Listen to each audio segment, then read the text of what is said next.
ಮಧುರಾಪುರ ಎಂಬ ರಾಜ್ಯದಲ್ಲಿ ಅಶೋಕ ಚಕ್ರವರ್ತಿ ಎಂಬ ರಾಜನ ಆಳ್ವಿಕೆ ಇತ್ತು.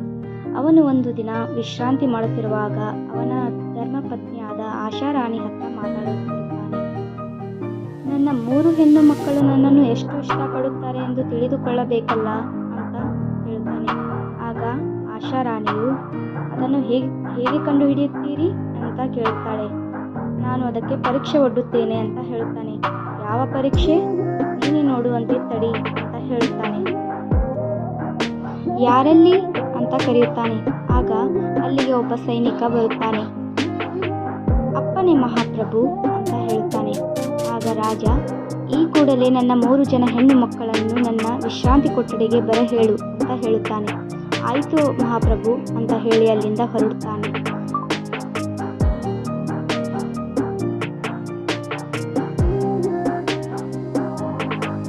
ಮಹಾರಾಜ ಮತ್ತು ರಾಣಿಯು ವಿಶ್ರಾಂತಿ ಕೊಠಡಿಯಲ್ಲಿ ಕಾಯುತ್ತಾ ಕುಳಿತಿರುತ್ತಾರೆ.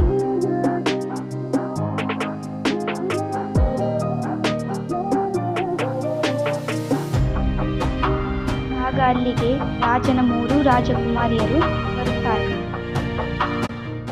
ಮೊದಲನೇ ರಾಜಕುಮಾರಿಯ ಹೆಸರು ಭಾನುಮತಿ, 2ನೇ ರಾಜಕುಮಾರಿಯ ಹೆಸರು ಅರುಂಧತಿ, 3ನೇ ರಾಜಕುಮಾರಿಯ ಹೆಸರು ಇಂದುಮತಿ.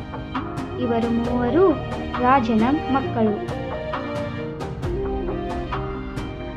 ಆಗ ರಾಜ ತನ್ನ 3 ರಾಜಕುಮಾರಿಯರ ಹತ್ತಿರ, ನೀವು ನನ್ನನ್ನು ಎಷ್ಟು ಇಷ್ಟಪಡುತ್ತೀರಿ ಎಂದು ಹೇಳುತ್ತೀರಾ ಅಂತ ಕೇಳ್ತಾನೆ. ಆಗ 3 ಜನ ಹಾಂ ಅಪ್ಪ ಹೇಳುತ್ತೇವೆ ಅಂತ ಹೇಳುತ್ತಾರೆ. ಸರಿ ಆಯಿತು